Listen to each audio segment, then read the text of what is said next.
As we come to the exciting conclusion of our 40 days of fasting and prayer for revival, I want to walk with you through an interesting 2-verse observation found in 1 Chronicles chapter 4, verses 9 and 10.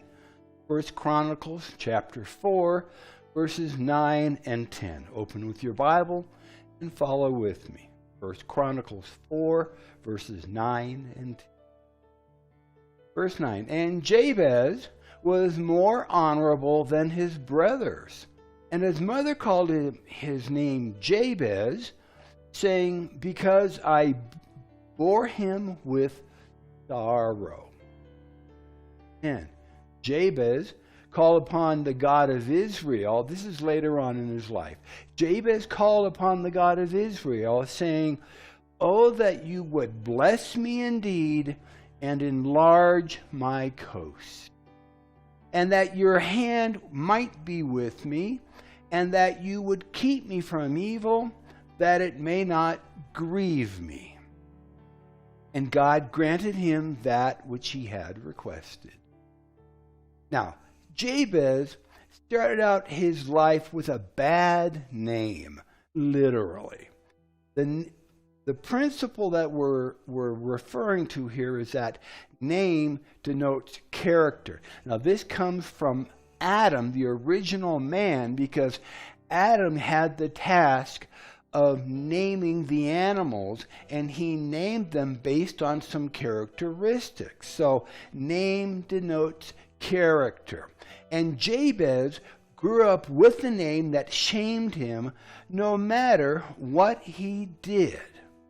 So he would have a hard time achieving anything, including having friends and opportunities, because of what his name represented.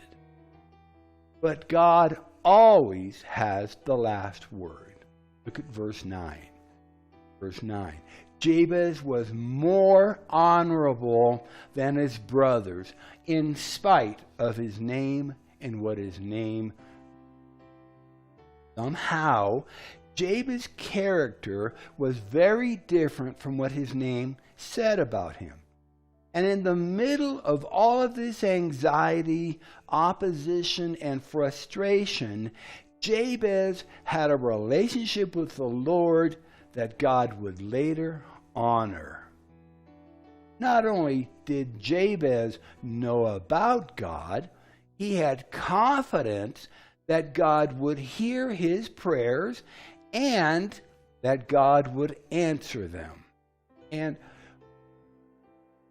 we can know this because Jabez had asked for the Lord to do things that would benefit others as well as himself, and he approached the Lord with boldness, not hesitating or doubting. The phrase enlarge my coast meant to enlarge his sphere of influence. That in and of itself was a huge request. Remember that his name meant that his mother had birthed him in sorrow. What was that sorrow? Was it childbirth? Was it her inability to care for him? Or was there something more ominous that we can only imagine that caused her to not only give her child a name that would shame him, but would remind her of a tragic event? We don't know. But Jabez was an overcomer. Jabez had a vision for his life. And whatever that vision was, it had not yet been fulfilled, and Jabez was seeking God's help in achieving his destiny. And we know that if we seek the Lord with our entire being, that not only will he be found, but that he will give us the desires of our heart. And this means more than not only the fulfillment of our heart's desires, but that God will place the dreams, the desires, and the ideas that He has created for us inside of our hearts. And then He will fulfill those dreams, desires, and ideas that He created us to achieve. Now listen to the second part of Jabez's request. That you will keep me from evil, and that these things would not grieve me. This request was that Jabez would have things, but that the things would not have him. Let me say that again. His request was that he would have things, but things would not have him. This included his heart, his time, his talents, and his treasuries. Jabez knew God, and God knew Jabez. Look at what others had said to the Lord. In 1 Chronicles 29, verses 11 through 12. 1 Chronicles chapter 29, verses 11 and 12. Thine, O Lord, is the greatness and the power and the glory and the victory and the majesty. For all that is in heaven and on the earth is thine. Thine is the kingdom, O Lord, and thou art exalted as head above all. Both riches and honor come of thee, and thou reignest over all. And in thine hand is power and might. And in thy hand it is to make great and to give strength to all. 1 Chronicles 29, 11 and 12. Proverbs chapter 10, verse 22. Proverbs 10, 22. The blessing of the Lord, it makes rich, and He adds no sorrow to it. The blessing of the Lord, it makes rich. He adds no sorrow. In 1 Kings chapter 3, we read 1 Kings chapter 3, verses 7 through 14. Solomon prayed to the Lord, and he said, I am but a little child. I know not how to go out or how to come in. And thy servant is in the midst of thy people, which thou hast chosen, a great people that cannot be numbered nor counted for multitude. Verse 9, give therefore thy servant an understanding heart to judge thy people, that I may discern between good and bad. For who is able to judge this thy so great a people?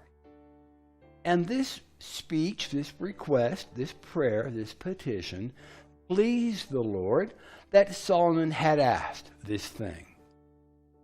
And God said unto him, because thou hast asked this thing, and hast not asked for thyself a long life, neither hast asked riches for thyself, nor hast asked the life of thine enemies, but hast asked for thyself understanding to discern judgment. Behold, I have done according to thy words. Lo, I have given thee a wise and an understanding heart, so that there was none like thee before thee, neither after thee shall any arise like unto thee. Verse 13, and I have also given thee that which thou hast not asked, both riches and honor, so that there shall not be among the kings any like unto thee all thy days. And if thou wilt walk in my ways to keep my statutes and my commandments, as thy father David did walk, then I will lengthen your days. In 1 Kings chapter 4, 1 Kings chapter 4, verses 29 and 30. And God gave Solomon wisdom and understanding exceeding much, and largeness of heart, even as the sand that is on the seashore. And Solomon's wisdom excelled the wisdom of all the children of the east country and all the wisdom of Egypt. Jabez was able to approach the Lord with such bold requests because of his humbled heart.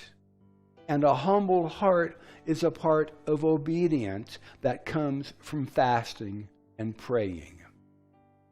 And it pleased the Lord to bless Jabez and to honor his requests, just as for King David and for King Solomon.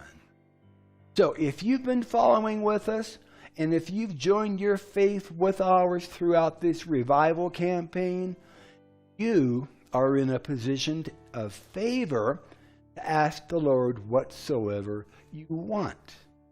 No matter if you fasted 1 day, 3 days, 14 days, 21 days, or even 40 days. 1 John 5, verses 14 and 15 reminds us, and this is the confidence that we have in him, that if we ask anything according to his will, he hears us. And if we know that he hears us, whatsoever we ask, we know that we have the petitions that we desire of him. Thank you for joining with us. Thank you for praying with us and for praying for us. Thank you to those who have supported us financially as well. The blessings of the Lord belong to those who seek him and ask. This is Pastor Steve. Our church is La Viña de Gracia in La Calera, Colombia, a little ways outside of the capital city of Bogota. So until next time, may the Lord richly bless you, prosper you, and keep you safe as you follow hard after him. Be sure to send us your testimonies of what the Lord has done for you and those around you as we complete this 40-day time of fasting and praying and seeking the Lord in all things. And we'll see you next time. God bless.